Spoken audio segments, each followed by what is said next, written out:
Tarsi 2 ini adalah sekolah dari om dan tante saya ternyata gitu. Waktu tahun 90-an lah gitu, awal-awal Tarsi 2 ini buka gitu. Guru itu luar biasa baik banget gitu ya. Yang pertama ketika waktu kita membuka suatu usaha, kita perlu yang namanya doa bersama Tuhan gitu. Tanpa Tuhan tuh kita gak ada apa-apanya gitu ya. Betul. Berikan yang terbaik, lakukan sungguh-sungguh. Memasak semua makanan itu ketika orang puas, ketika orang merasa itu enak, pasti dia akan balik lagi sih. Kita tuh jangan jadi generasi yang lembek gitu ya. Lembek tuh gimana nih maksudnya? Kalau sekarang ini kan lagi viral tuh tentang generasi strawberry.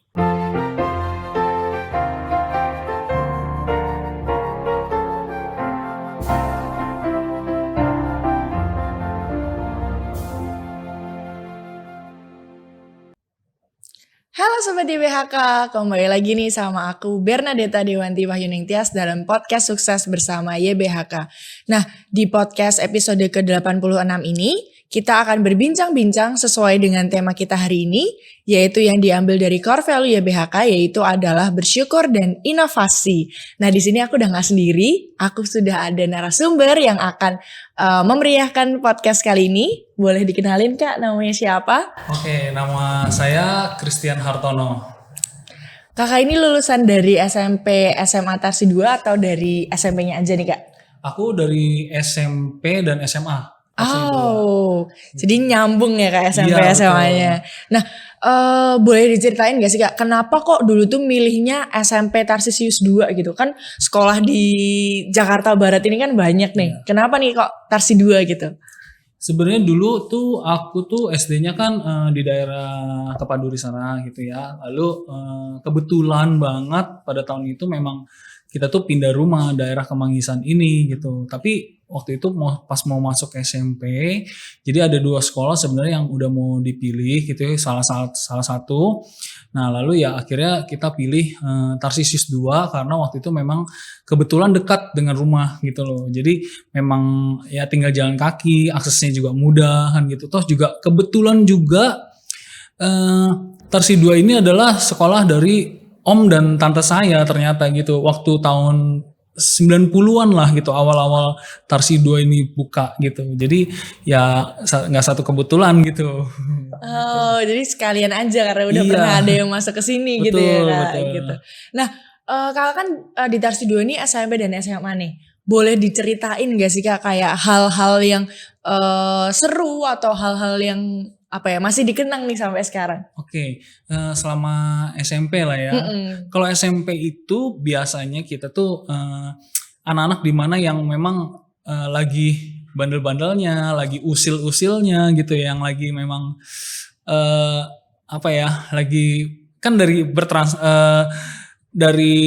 SD ke SMP itu kan memang ada perubahan gitu ya. Jadi memang mereka mengenal satu hal yang lebih luas lagi, mengenal satu hal yang lebih agak bebas lagi gitu ya. Jadi memang di SMP ini memang kalau waktu itu saya memang agak usil gitu ya. Bandelnya tuh bandel usil gitu. Apa nih? Boleh dijelasin nggak? Usilnya tuh kayak apa nih abang? Apa ya kayak sembunyiin apa atau apa nih? Biasanya dulu tuh kita tuh suka isengin temen gitu, kayak ya jailin teman gitu ya. Ya tapi nggak sampai ngebully sih sebenarnya gitu. Tapi memang konteksnya iseng gitu sebenarnya. Memang pada zaman SMP tuh memang ya itulah saat itulah dimana memang kita tuh memang lagi keluar gitu ya, benar-benar jati dirinya gitu. Dari yang SD kan benar-benar kayak dijagain papa mamanya, SMP kan udah mulai agak ya dibebasin gitu. Oke, kalau itu kan tadi keseruan sama teman-temannya nih. Kalau keseruan atau memori yang masih diingat tentang guru, ada nggak sih Kak?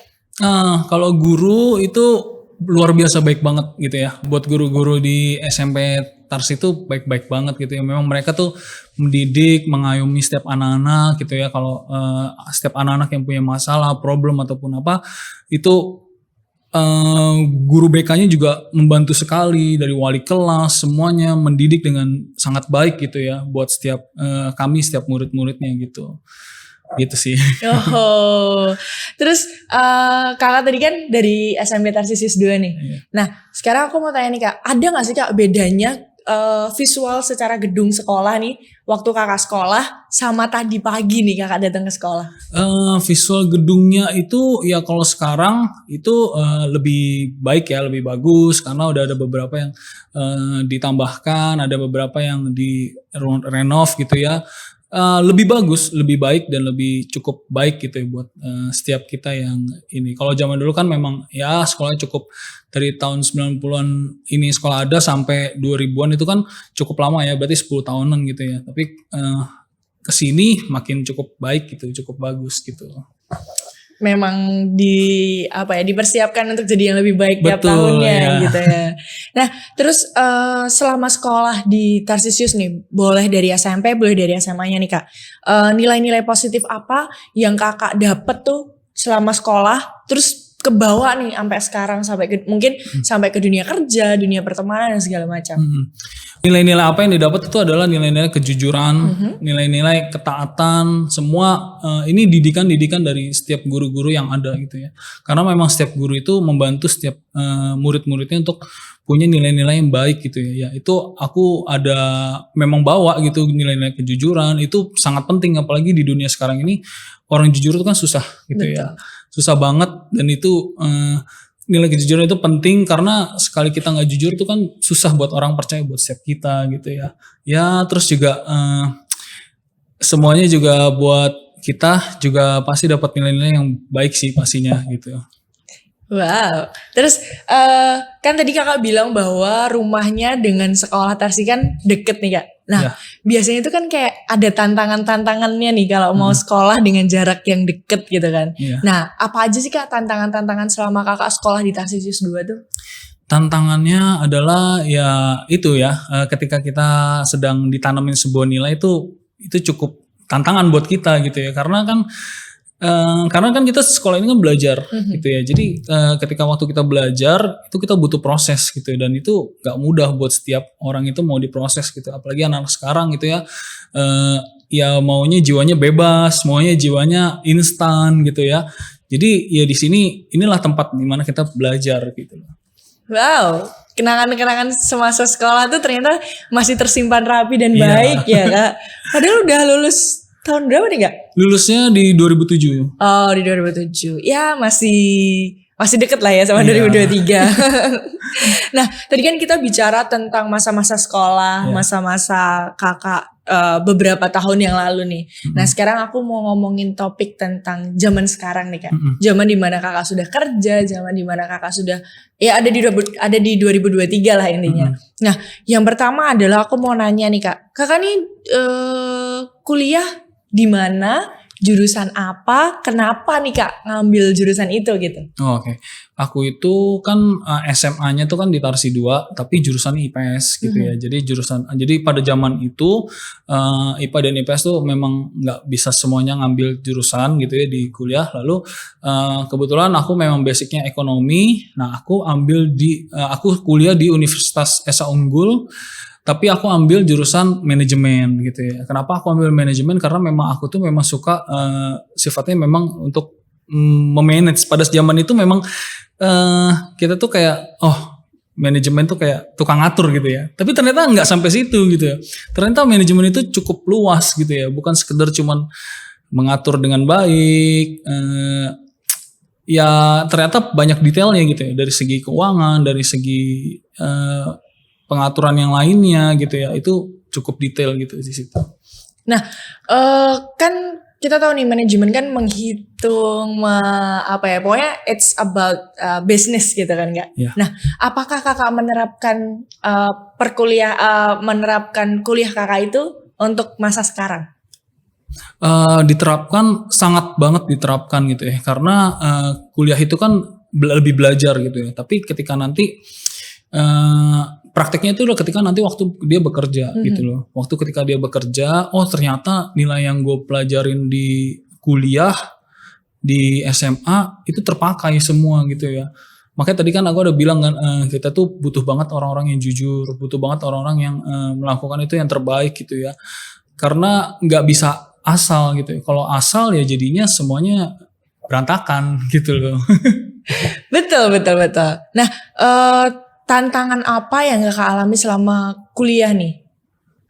tantangan yang dialami selama kuliah itu adalah ada beberapa mata kuliah yang memang aku agak susah gitu bisa nangkap gitu ya. Jadi memang butuh pengulangan gitu, dan itu wajar sih di dalam setiap perkuliahan ada yang ngulang, ada yang nggak bisa gitu ya. Tapi di kuliah itu kan juga diberikan kesempatan gitu ya, diberikan kesempatan untuk mengulang. Jadi ya udah tetap lakukan yang terbaik ya kan, belajar sungguh-sungguh dan ya maksimalin gitu ya gitu. Masih ada kesempatan kedua lah ya Kak Iya, intinya ya Kak untuk memperbaiki yang mungkin awalnya buruk gitu. Iya. Nah terus sekarang kakak nih bekerja di bidang apa nih Kak? Oke, tadinya tuh aku bekerja di sebuah perusahaan, aku ditempatkan di sisi finance gitu ya, bagian finance, lebih tepatnya di account receivable gitu. Tapi aku udah kerja di situ 6 tahun, itu tempat di mana aku bekerja pertama, lalu aku memutuskan untuk resign dan sekarang ini sedang membuka usaha gitu, membuka usaha kantin gitu. Boleh diceritain gak nih Kak, kenapa kok dari bekerja di sebuah perusahaan yang ya kita bisa bilang itu settle lah ya, karena kan kita punya pendapatan per bulan tanpa harus menghitung untung rugi dan segala macam, lalu memutuskan untuk melakukan suatu usaha gitu. Oke, karena pada waktu itu memang aku merasa memang sepertinya memang dari segi kemampuan aku, dari segi ya kemampuan lebih tepatnya sih ya, lebih kemampuan aku kayaknya cukup mentok di bagian ini gitu ya. Tapi karena memang aku juga memang kan zamannya kuliah itu memang aku tuh sering banget bantuin orang tua gitu ya.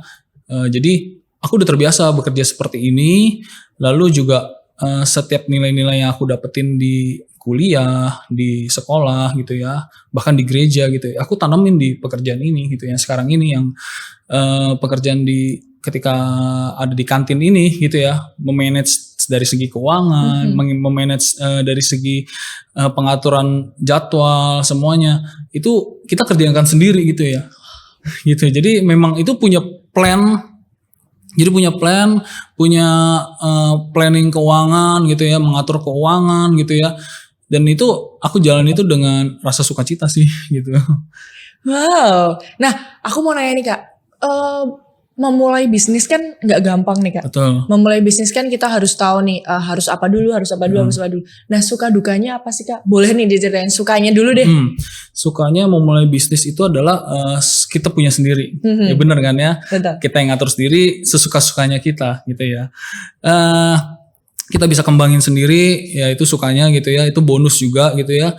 Tapi yang dukanya sebenarnya bukan duka sih. Kesulitannya lah. Iya, oke, kesulitan. Kesulitannya adalah untuk mencari sebuah modal, inovasi, ya kan, terus ide, kreativitas. Nah itu itu salah satu, itu beberapa itu namanya juga modal gitu ya buat setiap orang untuk membuka sebuah usaha gitu ya. Dan itu nggak mudah memang sih gitu ya untuk mengembangkan suatu usaha gitu.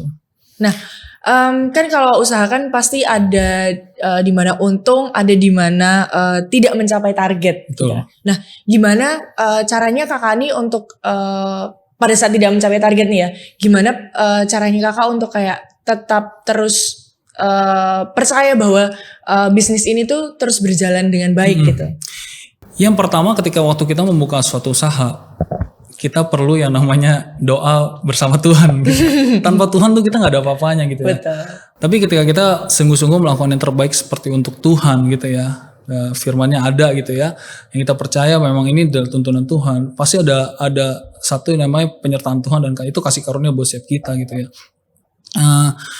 Pasti ada di mana ketika kita merasakan bahwa ini usaha kurang berjalan gitu, tetap lakukan yang terbaik, bersyukur. Karena ya kesusahan sehari untuk cuma sehari kan, betul ya? Betul. Besok ada kesusahannya sendiri, dan ya berkat itu pasti datangnya dari Tuhan. Tapi yang penting kita motivasinya adalah kita mau memberikan yang terbaik gitu ya, sungguh-sungguh yang terbaik gitu. Nah itu kan connection dengan Tuhan nih. Kalau connection dengan Tuhan kan setiap kita pasti percaya itu masing-masing dengan iman kita sendiri. Nah kalau real actionnya apa Kak? Real actionnya adalah yaitu balik lagi kita berikan yang terbaik, lakukan sungguh-sungguh. Ketika waktu gagal, lakukan lagi dan lakukan lagi gitu. Pokoknya dicoba aja terus Dicoba sampai terus, goalsnya iya. itu dapat gitu ya Kak. Betul. Wow, aku nih agak ini deh kayak, wah kalau orang mulai dagang tuh berani banget ya gitu. Karena kan dia harus mengeluarkan modal nih. Belum Betul. lagi nanti cara sellingnya, Iya. cara promosi. Nah gimana caranya kakak itu mempromosikan dagangan kakak sehingga orang-orang ini pada beli gitu? Mempromosikan dagangan ya. Ya sementara ini kan memang ini kan juga aku kan juga baru buka kan, ini memang lagi tahap pemikiran gitu ya, apa yang harus dikembangkan, apa yang harus dibikin promosinya gitu ya. Tapi lebih ke kita bersaing dengan kantin yang lain sih sebenarnya gitu. Jadi dari persaingan harga, dari segi kualitas makanan gitu ya. Nah itu kita perlu perhatikan baik-baik sungguh-sungguh itu supaya ketika waktu kita memasak semua makanan itu, ketika orang puas, ketika orang merasa itu enak, pasti dia akan balik lagi sih. Gitu. Betul. Berarti lebih fokus ke kualitas dari segi rasa, segi bahan gitu ya kan? Betul, ya. Oke, nah aku tahu sih sebenarnya bisnis tuh untuk masa depan itu tuh sangat baik gitu kan. Tapi kalau untuk bisnis makanan sendiri nih Kak, apakah bisnis makanan itu menjanjikan untuk mungkin 5-10 tahun ke depan? Bisnis makanan itu tergantung jenis makanannya sebenarnya gitu ya. Dibilang menjanjikan atau tidak, ya cukup menjanjikan gitu ya. Cukup menjanjikan asalkan ada pangsa pasar yang jelas gitu ya.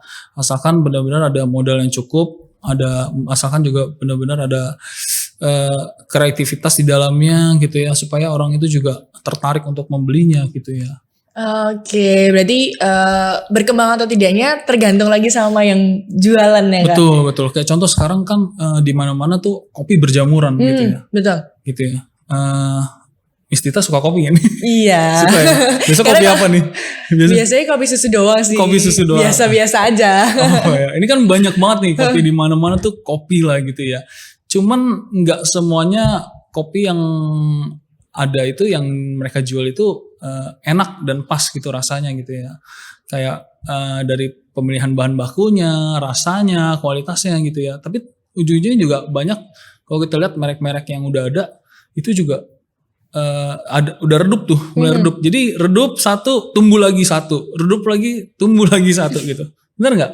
Jadi kita tahu kopi yang kemarin kemana ya? Kok nggak ada gitu? Oh nggak ada gitu. Terus habis itu kok ada yang baru lagi? Akhirnya coba lagi kan gitu. Artinya kan ya itu balik lagi ke manage-nya, keuangannya, gitu modalnya. Karena buka suatu usaha itu yang modalnya kayak gitu tuh besar banget sih memang sih. Gitu. Ya modal sih ya yang awal fondasinya betul, gitu ya. Tapi sejujurnya ya, rasa kopi susu di semua coffee shop itu kayaknya hampir sama deh. Yang ngebedain itu cuma namanya doang. Kalau buat aku sih enggak sih ya. Oh enggak? Ya karena aku kan juga pencinta kopi ya. Jadi aku cukup tahu gitu ya mana yang creamy, mana yang pakai arabica, mana pakai robusta, mana yang ya gitulah, aku cukup tahu lah dunia kopi itu sendiri gitu ya. Bedanya pecinta kopi dengan yang minum aja. Nah, pesannya untuk generasi muda nih apa nih Kak? Pesannya adalah kita tuh jangan jadi generasi yang lembek gitu ya. Lembek tuh gimana nih maksudnya? Kalau sekarang ini kan lagi viral tuh tentang generasi strawberry. Strawberry itu kan awalnya dipetik, cantik, warnanya bagus, tapi ketika diinjek mejeret kan, sebentar aja udah busuk. Iya betul. Bener nggak? Nah, banyak generasi muda sekarang ini ide-idenya luar biasa gitu. Bahkan kalau dilihat sekarang pun usaha-usaha yang ada di Indonesia ini kebanyakan memang anak muda gitu ya. Cuma seringkali anak muda ini harus punya yang namanya daya juang gitu loh. Daya juang yang bagus gitu ya, yang baik, yang gigih, supaya nggak sembarangan gitu, supaya nggak loyo, supaya nggak lembek gitu. Karena percuma idenya bagus, idenya baik, tapi tapi karakternya buruk misalkan contoh gitu. Jadi ya jadilah orang yang nggak cuma instan gitu loh. Oh oke. Karena semua butuh proses gitu. Semua butuh nilai-nilai yang baik yang harus kita tanamkan dalam diri kita. Gitu. Wow, jadi intinya untuk generasi muda itu harus punya fight untuk sesuatu yang dia kerjakan ya kan. Iya. Kalau semisal gagal ya harus coba lagi. Kalau semisal berhasil ya jangan puas ketika sudah berhasil gitu ya. Betul. Karena biasanya kan generasi muda ini kayak aku nih contohnya. Oh, aku udah bisa mencapai levelnya di sini nih. Aku tuh merasa kayak aku udah puas nih, gak usah berusaha untuk yang lain gitu. Padahal itu sangat salah gitu kan. Iya. Ya mungkin mencapai titik di mana kamu mau itu ya seneng boleh, tapi masih banyak titik-titik lagi di atas yang harus diperjuangkan. Betul, gitu ya Kak. Betul. Wow. Nah, podcast kali ini tuh ngomongin tentang bisnis. Aku jadi tahu nih gimana caranya istilahnya membuka bisnis yang betul, sarana prasarananya gitu. Terima kasih Kak sudah mau mengisi podcast ini tentang bisnis makanan. Thank you. Dan terima kasih juga untuk sobat-sobat di BHK yang sudah menonton podcast ini dari awal hingga akhir.